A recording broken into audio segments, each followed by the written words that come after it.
ખામેમી સવ્વે જીવા ખમંતુ મે મિત્તિ મે સવ્વ ભૂયેસુ વૈરમ મજ્જન કેણઈ. પર્વાધિરાજ પર્યુષણની આરાધનાના દિવસો અને આ આત્મખોજનો અવસર, એમાં કહ્યું કે દેહ અને તેમાં રહેલા મદ માન મોહને ભલે ખોઈ નાખીએ, પણ આજે આપણે આપણા આત્માને શોધીએ. આમે પર્વાધિરાજ પર્યુષણ પર્વનો અર્થ જે છે આત્માની નજીક જવાનું અને આત્માને શોધવાનું. ક્ષમાપના એ એનો સર્વશ્રેષ્ઠ મૂળ મંત્ર છે.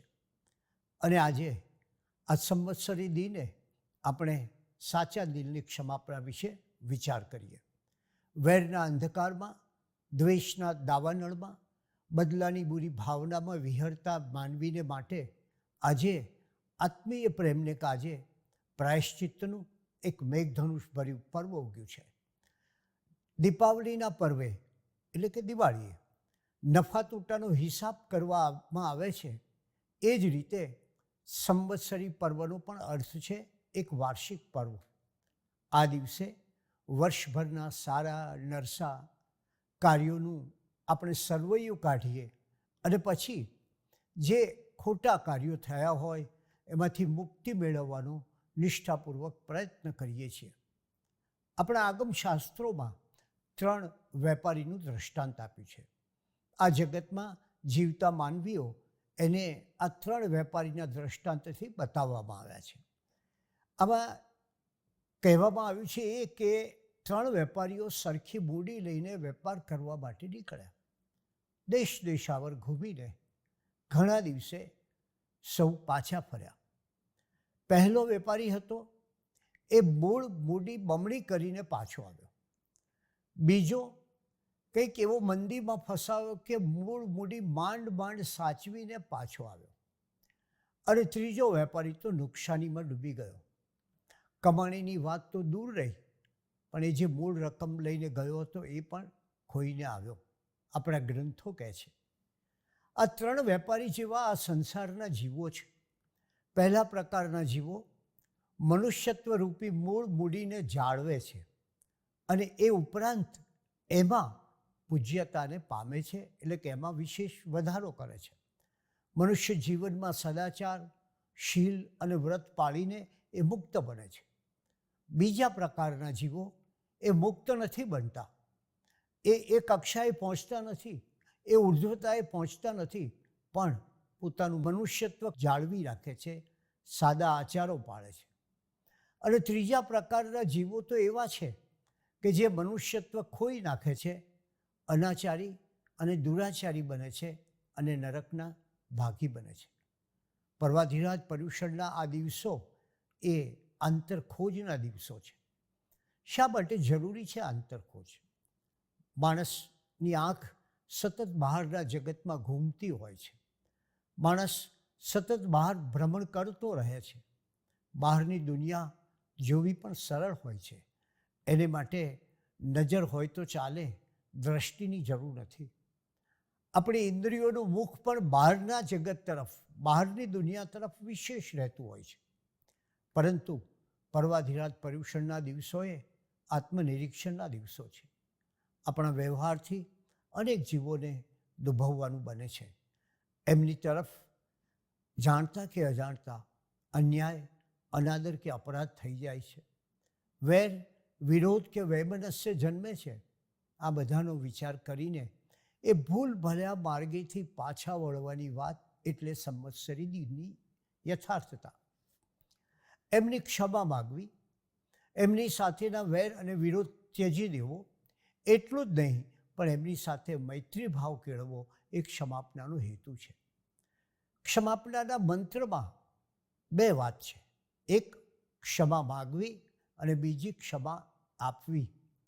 કોઈની ક્ષમા માગતા પહેલાં માણસને અહંકારના શિખર પરથી નીચે ઉતરવું પડે છે. જે માગતા મોટાઈ કે નાનાઈ નડે નહીં એનું નામ જ મિચ્છામિ દુક્કડમ.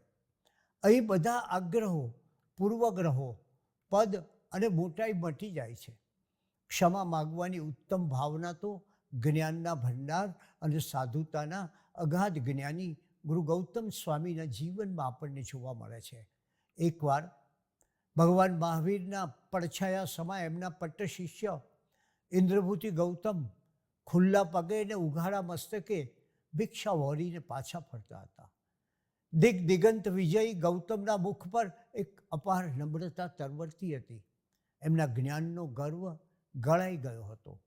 મારું એ સાચું એમ નહીં, બલકે સાચું તે મારું એમ માનનારા મહાવીરના એ પરમ શિષ્ય હતા. ધોરી માર્ગ વીંધીને ચાલ્યા જતા હતા. ત્યાં ગણધર ગૌતમને ખબર મળી કે ભગવાન મહાવીરના ગૃહસ્થ શિષ્ય આનંદ મૃત્યુ પર્યંતનું અનશન ધારણ કરીને દર્ભ એક ઘાસનો પ્રકાર છે, દર્ભની પથારીએ પહોંચ્યા છે. દયાના અવતાર ગૌતમ 18 કોટી હિરણ્યના સ્વામી, 10,000 ગાયોવાળા 6 વ્રજના માલિક, એ જમાનામાં શ્રાવકો આખું ગોકુળ રાખતા હતા. એ 6 વ્રજના માલિક આનંદ શ્રાવકને મળવા ગયા. ભગવાન મહાવીરના પટ્ટ શિષ્યને જોઈને આનંદ ગદગદિત થયા, વંદન કર્યા અને પૂછ્યું, ભગવાન, કોઈ ગૃહસ્થને અવધિ જ્ઞાન થઈ શકે ખરું? ગૌતમ સ્વામીએ કહ્યું, જરૂર. શ્રમણોપાસકને ગૃહસ્થાશ્રમ ચલાવતા ચલાવતા પણ ત્રીજું મહાજ્ઞાન, જેને અવધિ જ્ઞાન કહીએ છીએ, તે થઈ શકે છે. આ સાંભળી આનંદ શ્રાવકના ચહેરા પર તેજ પ્રગટી રહ્યું. એણે કહ્યું, ભગવાન, મને એવું અવધિ જ્ઞાન થયું છે અને એને કારણે અહીં બેઠા બેઠા હું પૂર્વ, પશ્ચિમ અને દક્ષિણમાં લવણ સમુદ્રના 50 યોજન સુધી દૂર જોઈ શકું છું. અરે ઉપર આકાશમાં સૌધર્મ્ય કલ્પ સુધી અને નીચે પાતાળમાં લોલુચ્છુ નરકાવાસ સુધીના તમામ પદાર્થોને હું મારી નજરો નજર જોઈ શકું છું. શ્રાવક આનંદના અવાજમાં અનુભૂતિનો રણકાર હતો. પાસે ટોળે વળેલા પરિવારજનો પણ આ વાતથી આશ્ચર્ય પામ્યા. લબ્ધિના ભંડાર ગુરુ ગૌતમ સ્વામી થોડીવાર વિચારમાં પડ્યા અને બોલ્યા, આનંદ, શ્રાવકને અવધિ જ્ઞાન જરૂર થઈ શકે, પરંતુ તમે કહો છો એટલું દૂરગ્રાહી, દૂર દૂર સુધી જોનારું હોઈ શકતું નથી. તમે અંતિમ વેળાયો છો. તમે ભ્રાંત કથન કર્યું છે, ખોટું બોલ્યા છો. માટે આવા કથન માટે તમારે શીઘ્ર પ્રાયશ્ચિત્ત કરવું જોઈએ. જુઓ, પ્રભુના આ ગણધર, એક પ્રથમ ગણધર, આમ પ્રભુની છાયા સમાન રહેનાર અને મહાવીર અને ગૌતમની ગુરુ શિષ્યની જોડી, એક અદ્ભુત જોડી. એ ગૌતમે કહ્યું કે આવું કથન કર્યું માટે તમારે તત્કાળ પ્રાયશ્ચિત્ત કરી લેવું જોઈએ.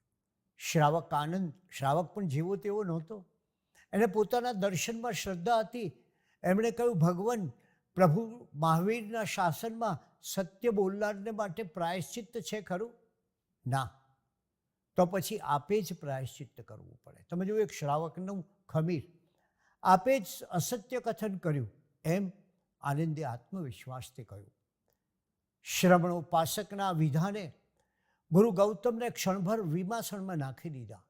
લોકો કહેવા લાગ્યા કે આ શ્રાવક આનંદે આવા મહાન ગુરુ, આવા જ્ઞાની ગુરુ, એમને વિશે એમની સામે આવું બોલ્યો, નાને મોઢે ઘણી મોટી વાત કરી. ક્યાં સાધુ શ્રેષ્ઠ સકલ શાસ્ત્ર વિશારદ એવા ગૌતમ અને ક્યાં ગૃહસ્થ આનંદ. અરે સાગર તે સાગર ને સરોવર તે સરોવર. ગુરુ ગૌતમ તો જ્ઞાન સાગર છે, સરોવરને પાળ હોય, સાગરને કોઈ પાળ ન હોય. મહાન ગણતર ગૌતમને સત્ય નિર્ણયની ભારે તાલાવેલી લાગે. એમણે તરત જ પ્રભુ મહાવીર પાસે જઈને આખી ઘટનાનું બયાન કર્યું અને પ્રાર્થના કરી, હે ભગવાન, આ વિષયમાં કોણે પ્રાયશ્ચિત્ત કરવું જોઈએ? કોણ સાચું, મારે કે આનંદને? તમે જુઓ, એક બાજુ પોતાનો પરમ શિષ્ય અને પરમ શિષ્ય કરેલું કથન, અને ત્યારે સત્યના મહાન પ્રરૂપક એવા પ્રભુ મહાવીર લેશ માત્ર થોભ્યા વિના બોલ્યા, ગૌતમ, આ બાબતમાં તમારે પ્રાયશ્ચિત્ત કરવું જોઈએ. શ્રાવક આનંદ પાસે વેળાસર જઈને ક્ષમા યાચી લેવી જોઈએ. વનના તમામ વૃક્ષોને તોફાની વંટોળ થોડી વાર ધ્રુજાવી દે એમ વાતાવરણમાં ધ્રુજારી પ્રસરી રહી. કેવો નિર્ણય! ખુદ પ્રભુ પોતાના પટ્ટધરને, ખુદ પ્રભુ પોતાના પટ્ટધરને, પોતાના શિષ્યને, અને કેવા શિષ્ય, એક અપ્રતિમ શિષ્ય જેની સાથે ગાઢ નાતો જળવાયેલો છે, જેની સાથે ભવોભાવનો સંબંધ છે, એ પોતાના પટ્ટધરને ક્ષમા માગવાનું કહે છે. ન શેહ ન શરમ રાખે. અને કદાચ લોકો છે ને સામાન્ય વ્યવહાર વિચારતા હોય, અને કદાચ જ્ઞાની ગૌતમ ભૂલ્યા હોય તો ખાનગીમાં પ્રાયશ્ચિત્ત આપે, પણ એક શ્રાવક પાસે જઈને ક્ષમા માગવાની અસંભવ, અશક્ય. ક્યાં ગૌતમ ને ક્યાં આનંદ. ધર્મ કર્મમાં થોડું સમજનારો એક શ્રાવક ક્યાં, અને ધર્મ કર્મના સિદ્ધાંતોના સાગર સમા મહાજ્ઞાની ગૌતમ ક્યાં? દુનિયા જોતી રહી ને ગર્વ, અહમ ને અભિમાન જીતી ચૂકેલા ગણધર ગૌતમ તો સીધા આનંદ શ્રાવક પાસે ગયા અને કહ્યું, આનંદ, તમે સાચા, મારા અસત્ય વિધાન માટે હું મિચ્છામી દુક્કડમ માગું છું. અને તમે વિચાર કરો, એક શ્રાવકની કઈ દશા હોય. આનંદ શ્રાવકની આંખમાંથી આંસુની ધારા વહેવા લાગી. એણે બે હાથ જોડીને કહ્યું, પ્રભુ, મારી છેલ્લી ઘડી ઉજાડી. આ મારી અંતિમ ઘડી હતી અને આપે ઉજમાણ કરી. જ્ઞાનીને શોભતી કેવી આપની ભવ્ય નમ્રતા, ભવો ભવ અલભ્ય એવી કેવી લઘુતા. જય પ્રભુ મહાવીરનો જય, જ્ઞાની ગૌતમનો જય. આમ આજે ક્ષમા માગવાની છે, ત્યારે ક્ષમા માગતી વખતે નમ્રતા અને લઘુતા હોવી જોઈએ. અને આથી જ બાહુબલીને એમની બંને જ્ઞાનવૃદ્ધ બહેનો બ્રાહ્મી અને સુંદરીએ કહ્યું, અભિમાન ન જોઈએ એને માટે વીરા મોરા ગજથી હેઠા ઉતરો. અને આ પંક્તિએ બાહુબલીને, એ પોતે ગજમાં સવાર તો નહોતો, સાધના કરતા હતા પોતે, પણ એમને ખ્યાલ આપ્યો કે પોતે અહંકારના ગજ ઉપર, અહંકારના હાથી ઉપર બેઠા છે. આ બંને બહેનોએ એમને, આ મહાતપસ્વી બાહુબલીને એમના મહાદોષનો ખ્યાલ આપ્યો. અને ત્યારે પોતાનાથી વયમાં નાના, પરંતુ પૂર્વે દીક્ષા લેનાર ભાઈઓ નાના હોવા છતાં જ્ઞાનવૃદ્ધ ગણાય, અને તેથી જ બાહુબલીએ એમને વંદન કરવા ઘટે. બાહુબલી નહોતા વંદન કરતા, પણ એ પહેલાં સાધુ બન્યા છે, માટે વંદન કરવા પડે. બાહુબલી તપની માત્રા વધારતા ગયા, પણ હું મોટો છું એનો નાનકડો કંટક બાહુબલીની એ ઉગ્ર સાધનાને સફળ થવા દેતો નહોતો. પરંતુ પોતાના દોષનો ખ્યાલ આવતા બાહુબલીએ સાચા દિલની ક્ષમા યાચી. બીજી જ પળે એની સાધના સફળ થઈ. આ પર્વાધિરાજ પર્યુષણ એટલે આરાધના અને આત્મશુદ્ધિનો સરવાળો કયો? ક્ષમા યાચના. અને એ ક્ષમા યાચના એ દિવાળીની કોઈ બોણી મળે, હોળીનો હારડો મળે, ગુરુ પૂર્ણિમાની દક્ષિણા મળે અને ભાઈબીજની ભેટ મળે, એનાથી અધિક ભેટ છે. આજે આ સંવત્સરી દિને અહમના પહાડને આજે આપણે ગાળી નાખવાનો છે. આત્માને ક્ષમાના તાપે તપાવવાનો છે. ને માત્ર મિત્ર સાથે, સ્નેહી સાથે તો ક્ષમાપણા કરવાની ઠીક, પરંતુ આજે તો આપણા દ્વેષીની, પ્રખર વિરોધીની અને ખરા શત્રુ પાસે જઈને પણ ક્ષમા માગવાની છે. અને સૌથી પહેલાં તો આપણે આપણા આત્માની ક્ષમા માગવી છે કે જે અનંત શક્તિવાન આત્મા એની શક્તિને આપણે પૂરેપૂરા પ્રગટાવી શક્યા નહીં, માટે એની ક્ષમા માગીએ. અને એમ ક્ષમા માગીએ તો જ આ પર્વાધિરાજ પર્યુષણની આરાધના ફળે. આજે ઓછામાં ઓછા એકાદ શત્રુને ઘેર જઈને એને મિત્ર બનાવજો. કારણ ક્ષમા એ સત્યની સખી છે, અહિંસાની પુત્રી છે અને કરુણાની ભગીની છે. બીજા અર્થમાં કહીએ તો એ પૃથ્વી અને સ્વર્ગ વચ્ચેની સીડી છે અને જૈન ધર્મમાં તો મોક્ષના ભવ્ય દરવાજા તરીકે એ ક્ષમાને ઓળખવામાં આવી છે. આવી ક્ષમા વગર કોઈ ધાર્મિક કે આધ્યાત્મિક પ્રવૃત્તિ શક્ય નથી. આરાધનાનો ઇમારતનો પાયો જ આપણે જાણીએ છીએ ક્ષમા છે. માણસને માટે અને માણસના જીવનમાં પદે પદે વારંવાર ભૂલ થવાનો સંભવ છે. શા માટે?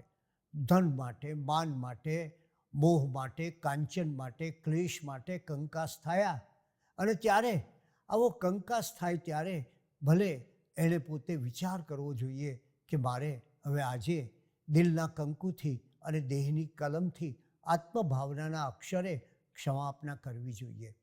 માત્ર શબ્દોચ્ચાર કરીને વ્યવહારમાં ક્ષમા માગવામાં આવે તે દ્રવ્ય ક્ષમા છે. મારા એક પિતૃ કહેતા કે એટલું બધું મિચ્છામી દુક્કડમ સાંભળતા કે એમને એમ થયું કે આ કોક મદ્રાસી વાનગી હશે. એટલે માત્ર દ્રવ્ય ક્ષમાનો કોઈ અર્થ નથી. ક્ષમા ભાવ થાય તો એ ભાવક ક્ષમા હોવી જોઈએ. જે જીવો સાથે વેર બંધાયા હોય એની ક્ષમા માગવી અને એવી ભૂલ ફરી ન થાય. આ મહત્ત્વની વાત આ છે કે એને રિપીટ નહીં કરવાની. આજે માગી લીધી ક્ષમા એટલે પછી આવતીકાલથી ભૂલોની પરંપરા ચાલુ થાય એમ નહીં, પણ જે જીવો સાથે વેર બંધાયા હોય તેની ક્ષમા માગવી અને ફરી એવી ભૂલ ન થાય તેવો ભાવ રાખવો, એને ભાવક ક્ષમા કહે છે. જૈન દર્શન કહે છે કે સમ્યક દ્રષ્ટિ આત્મા હોય એ જ ભાવક ક્ષમાપના કરી શકે. અજ્ઞાની જીવ ભાવક ક્ષમાપના કરી શકતો નથી. આથી જ ખમવું અને ખમાવવું, ઉપશમવું અને ઉપશમાવવું એ ચારિત્રનો સાર ગણાય છે. તો આજે આ ક્ષમા એ સાંવત્સરિક ક્ષમા છે. અને અગાઉની જે 3 ક્ષમાઓ ચૂકી જઈએ આપણે, કે એ ક્ષમા આપણે ભૂલી ગયા હોઈએ, જે દૈનિક ક્ષમા છે, પાક્ષિક ક્ષમાપના હોય છે, ચાતુર્માસિક હોય છે, અને આજે સાંવત્સરિક ક્ષમાપના. અગાઉના દિવસોની ક્ષમાપના આપણે ભૂલી ગયા હોઈએ અને કદાચ ચૂકી ગયા હોઈએ તો સાંવત્સરિક ક્ષમાપના દરેક વ્યક્તિએ અવશ્ય કરી લેવી જોઈએ. કારણ કે જો એ સાંવત્સરિક ક્ષમાપના ચૂકી જવાય તો કશાયો અનંતાનુબંધી બની જાય છે. વળી સમ્યકતા પણ લોપાય છે. આથી કશાયોની મંદતા માટે અને સમ્યકત્વની પ્રાપ્તિ માટે ક્ષમા આપણા જીવનમાં જરૂરી છે. અને કોની ક્ષમા? માત્ર મનુષ્યોની ક્ષમા નહીં, પણ જૈન ધર્મમાં ક્ષમા એ તો સમસ્ત જગતને આવરી લે છે. વળી ક્ષમા માગનાર એ આરાધક છે. ક્ષમાપનાથી પાપમય વિચારો અને અશુદ્ધ આચારો નાશ પામે છે અને કર્મની પાટી ચોખ્ખી થાય છે. આથી જ ક્ષમાપના એ આત્મશુદ્ધિ દ્વારા, જરા જોઈએ, આત્મશુદ્ધિ દ્વારા આપણને આત્મસ્વરાજ્ય આપે છે. આજે મન, વચન અને કાયાથી કરતા, કરાવતા અને અનુમોદતા જાણે અજાણે થયેલા દોષોની માફી માગવાની હોય છે. અને એ સમયે આપણે આજે કેવો અદ્ભુત સંવત્સરી દિન ઉગ્યો છે.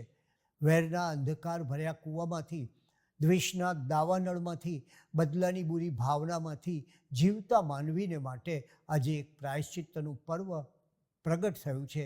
અને ત્યારે આપણે અંતરથી આપણો અવાજ આવશે કે આપણે મિચ્છામી દુક્કડમ કરીએ. અને જેમ એ મિચ્છામી દુક્કડમ કરીએ તેમ આપણને થાય કે આપણો આત્મા આજે કેટલી ક્ષમાઓ કરશે, કેટલી ક્ષમા થશે. વર્ષભરના જાણતા અજાણતા થયેલા વેર વિરોધને આજે મિથ્યા કરીએ. ભવિષ્ય માટે જાગૃત થઈએ. થઈ ગઈ એવી ભૂલ ફરી ન કરીએ. ઉદારતાનો અમૃત પ્યાલો હર હંમેશ દિન રાત પીવડાવીએ. અને સપ્તદિનરૂપી સાધના નદીનો સંગમ, સપ્તદિનરૂપી સાધના, આ 7 દિવસની આપણી સાધનાની નદી વહેતી હતી. સપ્તદિનરૂપી સાધનાની નદીનો સંગમ આજે સંવત્સરી રૂપી સાગરમાં કરીએ સૌને મિચ્છા વિદુક્કડમ. खामेमि सब्बजीवे सब्बे जीवा खमन्तु मे वृत्ति में सब्बभूतेषु वेरं मज्जन केन